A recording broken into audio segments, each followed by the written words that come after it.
Hi friends, welcome to our channel. మీరు last వీడియోలో చామదుంపలతో కలిపి రొయ్యలు వేసి పులుసు చేసింది చూసారు కదా. ఇంకా రొయ్యలు ఉన్నాయి. ఆ రొయ్యలతో ఇప్పుడు ఫ్రై ఈజీగా ఎలా చేసేసుకోవాలో, టేస్టీగా ఉండేలాగా, పిల్లలు బాగా ఇష్టంగా తినేలాగా ఫ్రై ఎలా చేయాలో చూసేద్దాం.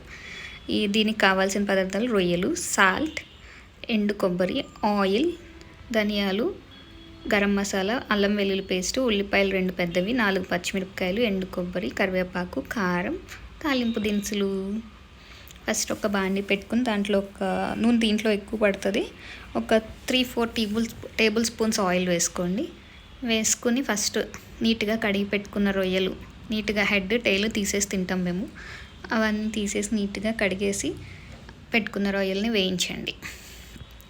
చూసారు కదా, అలా వేగుతూ ఉంటే ఒక్కసారి లైట్గా కలిగి పెట్టండి. ఒక 10 మినిట్స్ తర్వాత ఇలా అయిపోతే, ఇలా కొంచెం వేగాక కట్ చేసి పెట్టుకున్న 2 పెద్ద సైజ్ ఆనియన్స్ వేసుకొని, అలానే పచ్చిమిర్చి కూడా వేసేయండి. లేదంటే ఆనియన్స్ కొంచెం వేగాక పచ్చిమిర్చి వేయచ్చు. వేసి అన్నీ ఒక్కసారి కలిగి పెట్టండి.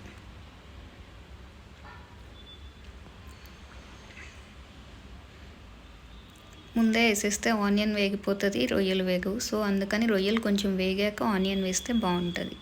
తర్వాత అల్లం పేస్ట్ 1 టేబుల్ స్పూన్, వెల్లుల్లి పేస్ట్ 1 టేబుల్ స్పూన్ వేసి పచ్చివాసన పోయేదాకా కలపండి, వేయించండి. ఇన్ఫ్యాక్ట్ అల్లం వెల్లుల్లి మంచిగా ఫ్రై అయితేనే బాగుంటుంది.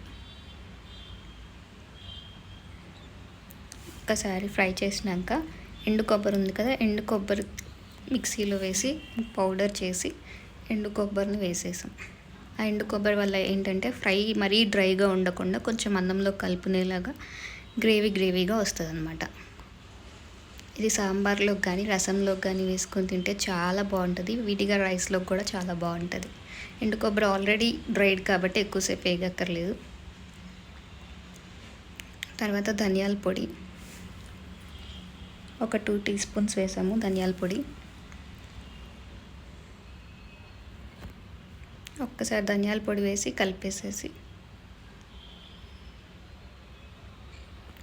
అలా ఒకసారి తిప్పేస్తే అయిపోతుంది. కొంచెం సేపు ఫ్రై అవనివ్వండి. ధనియాల పొడి పచ్చివాసన కూడా పోయే వరకు ఫ్రై అవనివ్వండి.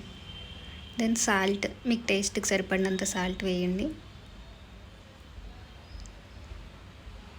సాల్ట్ వేసి ఒక్కసారి కలపండి. చూసారా ఎంత కలర్ఫుల్గా వచ్చిందో కర్రీ. మేము మసాలాలు ఏమి యాడ్ చేయలేదు. ఇన్ఫ్యాక్ట్ ధనియాల పొడి సాల్టే వేసాము. ఇప్పుడు పసుపు వేసాము. ఆయిల్ ఫ్రైకే మంచి కలర్ వచ్చేసింది. లాస్ట్లో కారం, మీ టేస్ట్కి సరిపడినంత కారం. మేము ఆల్రెడీ 4 పచ్చిమిర్చి వేసాం కాబట్టి 2 టీ స్పూన్స్ కారం ఆర్ 3 టీ స్పూన్స్, మీ టేస్ట్కి సరిపడినంత. మేమైతే 3 టీ స్పూన్స్ కారం వేసాము.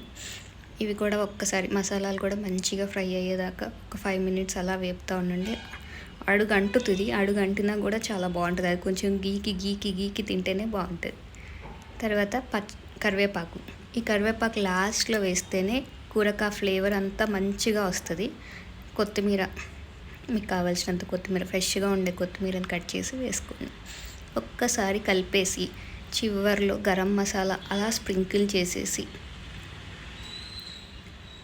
మళ్ళీ ఒక్కసారి కలిగి పెట్టేసి ఇంకా స్టవ్ ఆఫ్ చేసేయండి. మీకు చాలా నచ్చుతుంది. టేస్ట్ కూడా చాలా బాగుంటుంది. ఈజీగా అయిపోతుంది తక్కువ ఇంగ్రీడియంట్స్లో. మీరు కూడా ట్రై చేయండి. అండ్ మా ఛానల్ని సబ్స్క్రైబ్ చేయటం మర్చిపోకండి. బాయ్.